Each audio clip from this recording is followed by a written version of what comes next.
Ce mardi 17 juillet 2024, le prophète Élisée Ramos a délivré un message profond sur le thème « La conscience de la présence du Saint-Esprit », encourageant les fidèles à reconnaître et à vivre pleinement cette présence divine en eux. La conscience d'être seul anime encore trop de chrétiens, ils marchent et vivent comme s'ils étaient seuls et cela est une conséquence du manque de méditation de la parole de Dieu. Un enfant de Dieu n'est pas appelé à vivre par ses sens physiques mais plutôt par ses sens spirituels et vos sens spirituels s'éveillent et se développent quand vous méditez la parole de Dieu.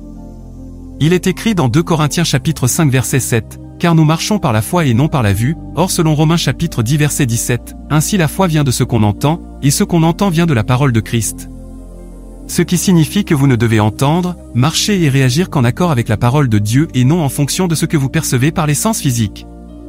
Le Seigneur Jésus-Christ avait tellement la conscience de la présence du Saint-Esprit dans sa vie qu'il en parlait très souvent.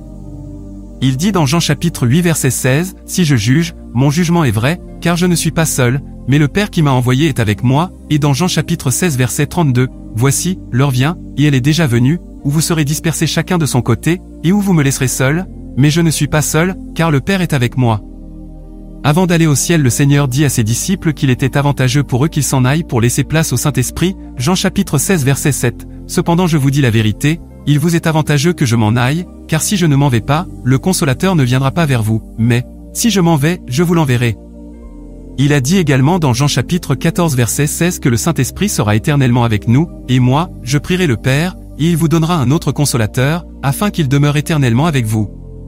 Vous n'avez donc pas besoin de sentir le Saint-Esprit ou même de le voir physiquement pour attester qu'il est présent dans votre vie. Vous avez juste besoin d'accepter et de croire ce que dit la parole de Dieu et de reconnaître sa présence dans votre vie, c'est ainsi que la réalité de sa présence se manifestera clairement dans et à travers votre vie. Alors à partir de maintenant, développez la conscience de la présence du Saint-Esprit en vous en méditant la parole de Dieu et vivez dans la plénitude des bénédictions de Christ. Confession. Veuillez répéter après moi. Je suis conscient de la présence du Saint-Esprit dans ma vie. Quand je dors, le Saint-Esprit est avec moi. Dans les défis, le Saint-Esprit est avec moi. Dans la joie, le Saint-Esprit est avec moi.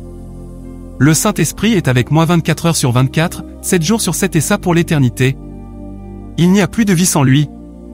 Prière. Père Céleste, merci de m'avoir donné ton esprit. Quel privilège, quelle grâce, quel don. Je te suis éternellement reconnaissant au nom du Seigneur Jésus-Christ. Amen.